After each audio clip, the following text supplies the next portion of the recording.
ito yung shoot natin. Yan. Pugi, no? 80s car na ata ito eh. Bossing! Hi! Musta? Okay naman. Hello bro, good morning. Ako po si Gene. Meron po akong 1987 na W124260. Yun. Boss, so 1987. Ilang taon na yan? Siguro mga 30 plus years 30 old. plus na, no? Grabe, oh. Parang di naman 30 plus. Ganda pa din sa atin, oh. Yun, oh. So, yung bossing, ano bang kwento niyan? Buti 80s car yung gamit mo. Actually, sir, ito kasi mahilig kasi ako sa mga classic car. No? And then yung car na to, siya lumapit sa amin ni Mrs. kasi in-offer siya ng lolo niya, no? Sa mother side. Medyo may edad na si lolo niya and then hindi na nagagamit. Tapos, patagal na rin akong nangangarap na magkaroon ng Mercedes-Benz. So, nung nakita namin, kinuha na namin. No? So, ang maganda kasi sa mga classic cars, parang Lego sila na binubuo mo. Oo. Diba? Mahirap yung pyesa? Sakto ngayon, lang. Sa ngayon? Sakto lang. Ang maganda kasi sa model na to, isa to sa mga mass-produced ng Benz. At yung time na yon talagang built to last sila. So, marami pa rin naman pyesa. Oo, kasi isipin mo, 30 plus years na siya, pero buo pa rin eh. Yeah. Ang pagkabasa ko ewan ko kung totoo to Totoo ba na di ba sabi mo built to last, no? Ito ba yung parang pinakamatibay sa medyo nung panahon niya? Yung pagkagawa, yung ganon? Actually, oo, kasi nung time na yon nung pinoproduce yung model na to, yung Benz, yung company, lahat ng sasakyan nila, over-engineered pa. Over-engineered to the point na gusto talaga nilang magtagal. No, parang hindi nila iniinda magkano yung budget or magagastos nila sa development. Marami ding mga videos sa YouTube, mga documents kung paano nila ginawa to. And then, ang tawag dito, yung mga older models nila matitibay. Matibay talaga. Oo. Kasi itong car na to, araw-araw ko rin siyang ginagamit. Hindi naman ako nagkakaroon ng problema. Pero of course, syempre, yung mga kailangan ng palitan, pinalitan ko na. Yun. Talagang na-restore na, oh. Bossing, nung nakuha mo ba yan, ganyan na siya? Hindi pa, sir. Hindi pa. Actually, faded na yung pintura. May mga cracks na here and there. Yung takbo, medyo magaspang na. Oo. And then, tsaga lang, sir. Simula nung nakuha siya ng 2020, dinahandahan. Inayos mo na lahat ng pangilalim. And then, mga electrical sa engine. And then, yung paint. No? Yung paint.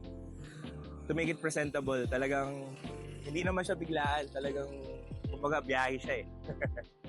Yun. So, magastos sigurado yan.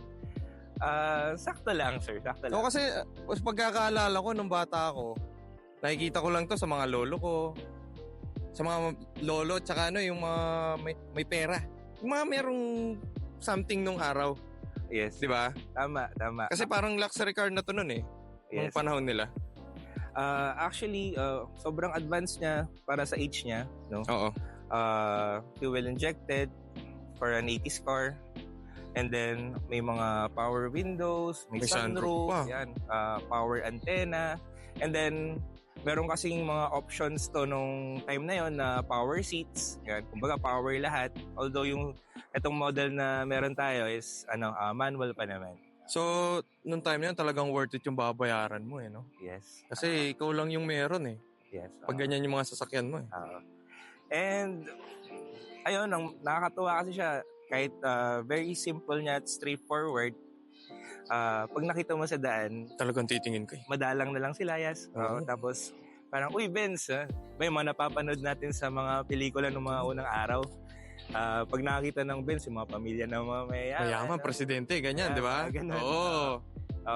So, to be able to acquire one right now, syempre parang nakakatuwa. Nakakatuwa. Sa panahon ba ngayon, nasa magkano kung kukuha ako ng Benz? Mga 80s or 90s na Benz? Actually, maganda silang start kasi very affordable na sila ngayon. Siguro, for a good example, nag-spend ka ng around 250 to 500 siguro. no? And then kung gusto mo naman na talagang ikaw magre-restore, you can go get as low as 100. No? So hindi naman sila Di ba sakit sa ulo yun? masakit sa bulsa. And Oo. kung nagsisimula ka pa lang magsasakyan and gusto mo ng classic car, isa sila sa mga magandang simula. So yung sa Benz, yung fogs nila nasa gitna. And then square pa yung headlights yung time. Ito no. Oo. ba? Yes. And Oo nga, then no? yung time na to, yung uso pa yung mga medyo boxy na sasakyan. Kaya talaga yung mga Mga corners proportions niya, no? Yes, yung mga corners niya, very boxy. Parang yung mga Lancer na box type. Oo, yes. SB na Corolla, yan. Tapos, Pero yes sir. kahit boxy siya, medyo may pagka-round kaya parang premium pa rin yung dating eh. Yes sir, actually nung dinedevelop nila to, they really aim to it to be very aerodynamic. So sabi nga nila parang ang pinaka-aerodynamic na brick. Ayos, Kung no? mapapansin niyo yung proportion sa dulo, parang curve siya na ganyan para yung hangin talagang ano siya, mas fuel efficient, ganun. Tsaka ito yung icon ng ano. Dito malalaman, pag nakita mo yan, alam mo na Benz yung sasakyan. Yan o. Pero syempre, logo nila yan, kaya talaga malalaman. Gago! And then, yung model nila, mono wiper sila. So, Ayun nga, no? isa sa mga unique features nila yun. Ayos siya, no? Oo. And then, ito kasi, I wanted to make it as stock as possible. No? Sa Benz kasi, parang kapag kaya mong gawin talaga lahat ng catalog or stock, parang Mas okay, di ba? mas tumataas yung value nila. Oo. Lalo classic car na eh. Parang Classic vintage car car, di ba? Ito, tignan nyo. Ito ba, bossing, ano to?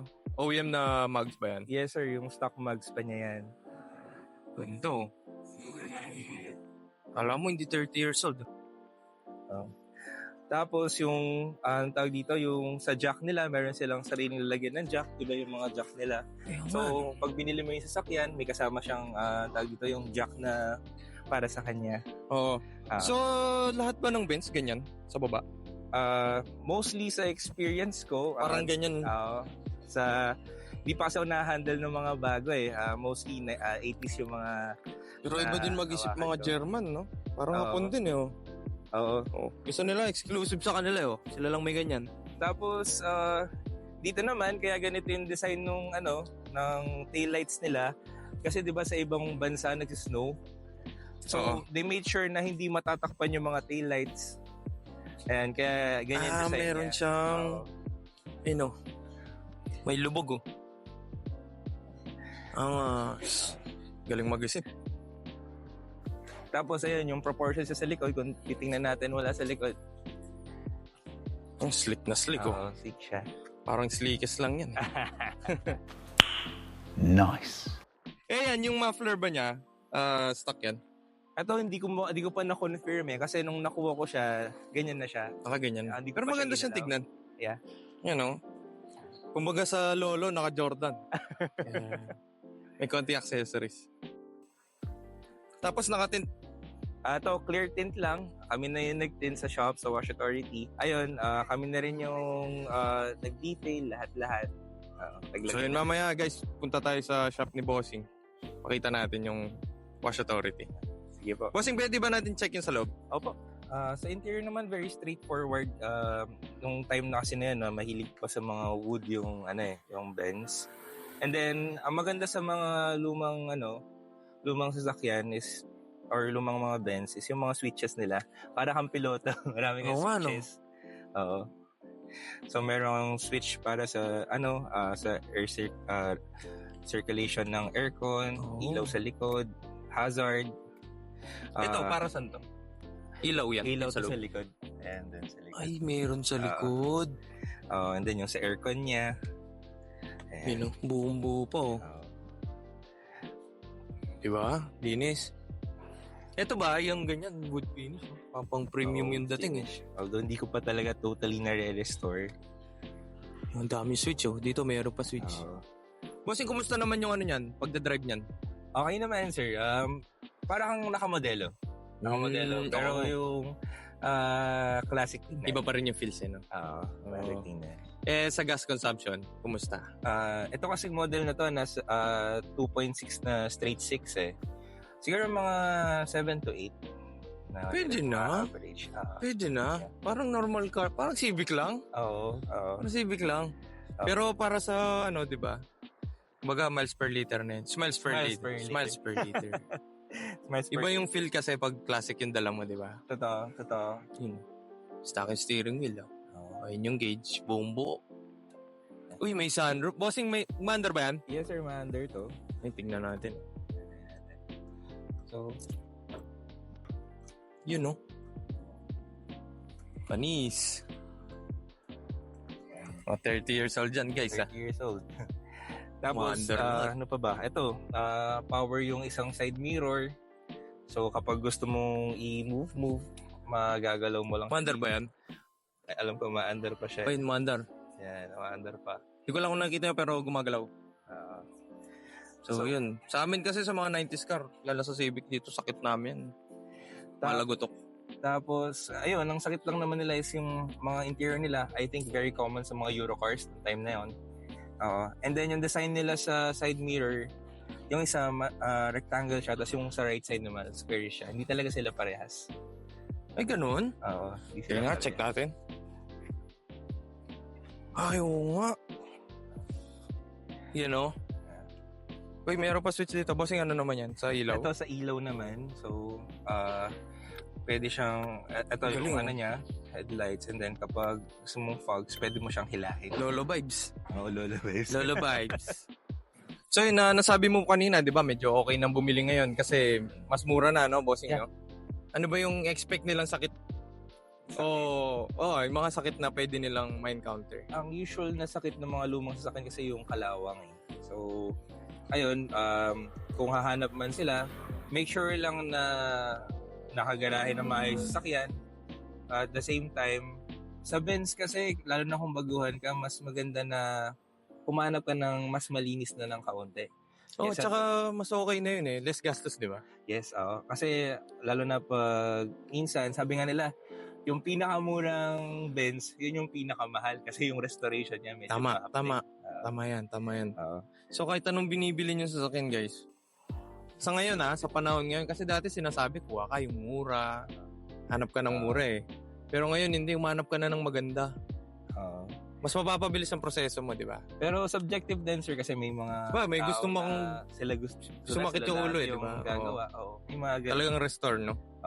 Depende rin.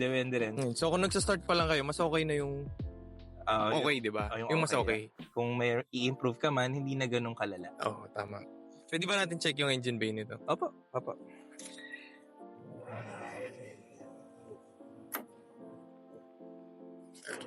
Check natin ang engine bay ng mga 80s car.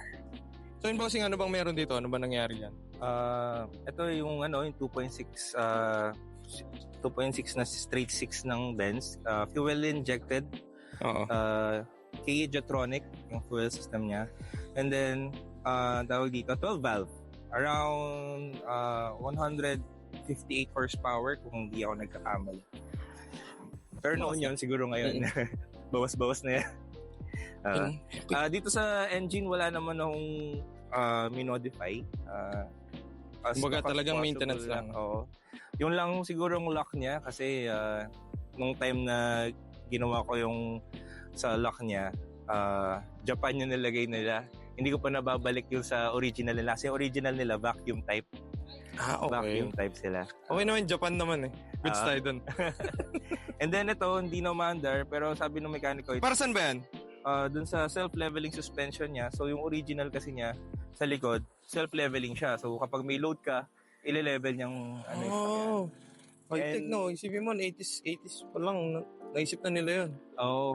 And mas maganda daw yung ride niya nung original pa. Original pa. Ngayon kasi, nag-ano na lang ng springs na lang, tsaka So parang mga normal car na... Yeah, normal car na lang. Yun nga lang, advantage ito is, syempre, less maintenance. So yun, bossing, sa pag-maintain nito, di ba mahirap humanap ng mekaniko dahil 80s car, tapos German car pa, ganun. Actually, sir, sa mga mechanic kasi, di ba, meron silang, para silang mga doktor, may kanya-kanya silang specialty. Magaling sa Toyota, sa ganito, sa ganyan. Ganon din dito. May mga mechanic at shops na nagsispecialize sila sa Euro. So ito, pinapa-maintain ko siya sa EasyFix sa Makati. Shout out to. Sila so far yung talagang nakita ko na very reliable. Napagkakatiwalaan. Oo. Makita mo yung head mechanic nila, kasing edad na yung sasakyan. Yun. Tsaka yun guys, tip lang kasi magmanap kayo ng mekaniko, yung mapagkakatiwalaan nyo talaga. Yung hindi kayo gagatasan, hindi kayo lolokohin. Kumbaga, pure love sa sasakyan. Tama. Yun, di ba? Sa Benz kasi, ang sikreto lang naman is palitan mo lang ng original talaga. Original parts pa rin. Siguro, sabihin na natin may halaga, pero pagtatagal naman eh. Tsaka kasi kumbaga sa Shopee Racing, bibili ka nga ng mura, bukas papalitan mo na agad. Parang ganun di ba? Tsaka, syempre, wala naman may gustong maabala, nagdadrive ka, tapos bigla magkaroon ng problema, di ba? Ayun lang naman. So ito pwedeng ibiyahe ito kahit saan, no? Yes sir, actually ito... I mean by land. Gago! Actually ito sir, sa trabaho ginagamit ko. Gabiyahe ito ng Makati, Bataan, Ecija. As in araw-araw talaga. Hindi naman niya ako nilagay sa alangan. So pag nakita nyo to sa daan, businahan nyo lang si Bossing. Mabait yan. Sobrang bait na tao niyan. Salamat po, salamat. Mas may idea ka, may tanong pala ako, may tanong ako. Ano yan, sir? Ito bang plaka mo? 80s pa to? Tingin mo? Siguro, sir. Hindi ako sigurado, sir, pero mukhang lumang-luma na kasi. Yun, tingnan nyo, green yung... comment nyo sa comment section kung anong alam nyo. So ito, green yung sa loob Tapos white yung text. Ito yung sa akin, luma. Ano ba yan? Yan Sa akin, luma na yan Yung mga 9. Pero parang mas luma to Pero feel ko parang ito yung luma Ito yung original Kasi parang sa mga pinikula, yung mga backstep, ganito yung plaka Di ba? Mga 80s, 90s siguro, sir. Yun, Right. So, yung mga model din nito ng mga Benz, meron din silang mga, may medkit sila. Yun, Tuloy nga, tayo sa kabila. Tanggalin natin tong long sleeve. Ayan. Ayan silang mga med. Yun, may medkit nga, German na German Ready sa sa gera What the fuck? So yun guys, sana may natutunan kayo ngayon. Appreciate niyo yung mga lumang kotse, mga nauna sa atin kasi dyan nag-start yung mga kung anong meron sa atin ngayon. Yun, di ba? So yun, thank you, Bossing. Thank you, boss. Thank you very much. So papasyal tayo ngayon sa May Wash Authority. Tignan natin kung ano pang services meron doon. So yun, see you sa next episode. Bye-bye! Bye.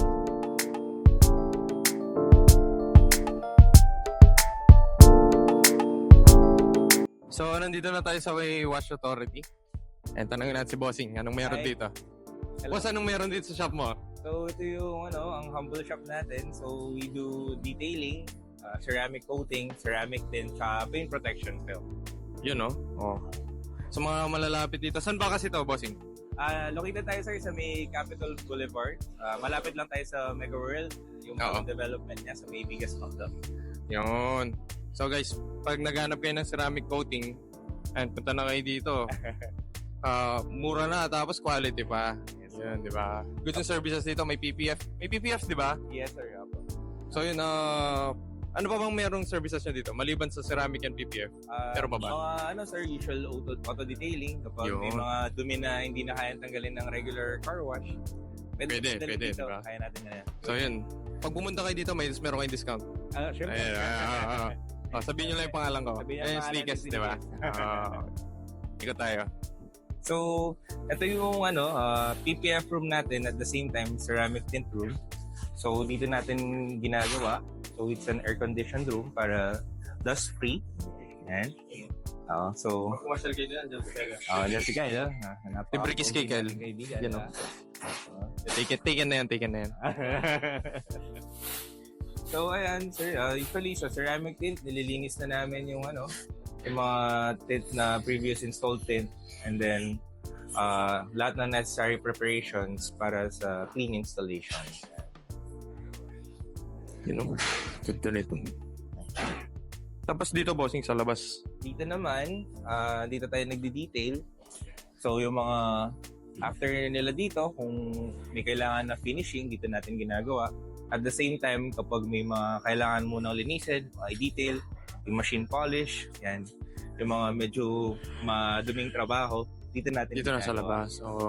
Parang yung sakyan natin yan madumi. Kaya dito lang tayo sa labas. Yan. Ito, mayroon pang lobby, oh. Yan, meron po tayong lobby, and then meron tayong wifi, and of course, Netflix. Habang Hindi kayo mainip dito. Para hindi kayo mainip.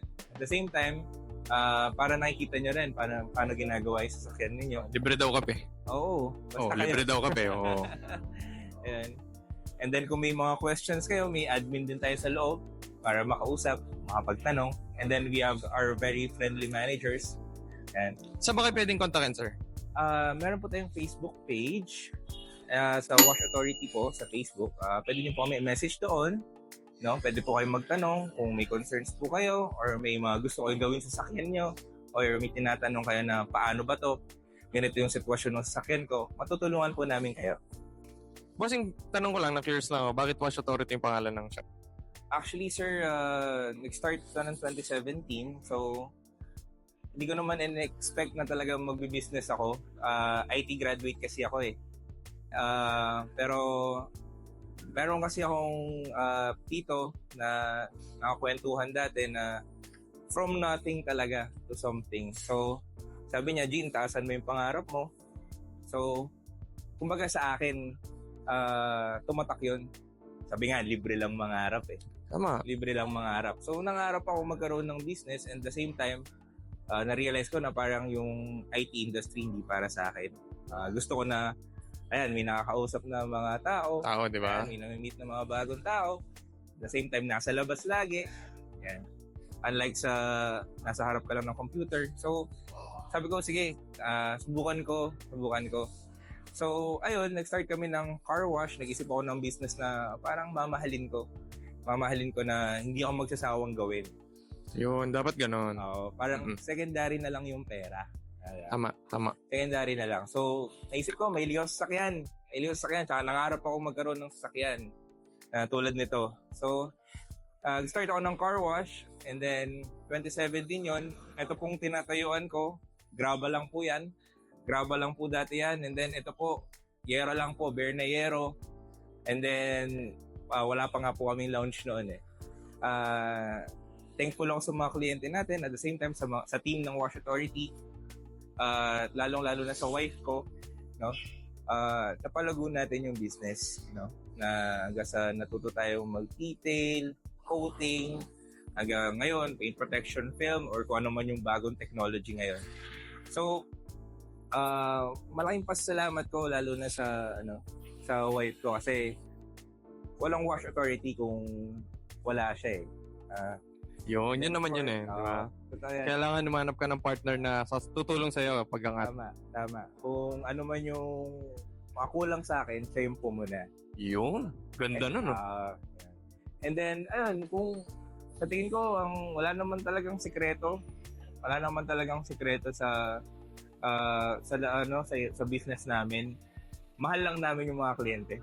Namin yung mga kliyente na willing kaming mag-go na extra mile para sa kanila. Ayan, na kung ano man yung sinabi namin na ipapangako namin sana, gagawin namin. No questions asked. And kung may concerns man, tutulungan namin. Wala naman sikreto, wala naman kumbaga parang secret bakit kami kahit naman siguro sa kahit anong business. Tama. Kahit ano naman. Kahit anong business. Ang tawag dito, tsaga lang talaga. Mahalin mo lang yung ginagawa mo, mahalin mo lang yung mga tao at mga kliyente mo. And yung mag-grow mag-isa yung business eh. Tama. So, ayun, ang tawag dito, ang pinakamasaya dito sa trabaho namin, ang culture kasi namin dito, para kaming magkakaibigan. So, magaan pagpasok, tawanan, biruan. Siyempre, nandun pa rin naman yung seryoso pagdating sa trabaho, pero we make the work very very light. Kahit sobrang bakbakan na laban. Yung tipong hindi ka tatama rin pumasok eh, di ba? Though, ayun naman, very simple yung shop. Simple Your Shop. Malaking pasalamat ko sa mga kliyente namin na nagtiwala at nagtitiwala sa amin. O yun. Bossing, baka meron ka pang gustong pasalamatan. Ah, ang salamatan ko lang talaga yung family ko, wife ko, yung family ng wife ko, at of course yung mga tao na bumubuo ng Wash Authority na kumbaga sila yung swerte ko. Sila yung swerte ko kaya nandito tayo ngayon. Walang Wash Authority kung wala sila.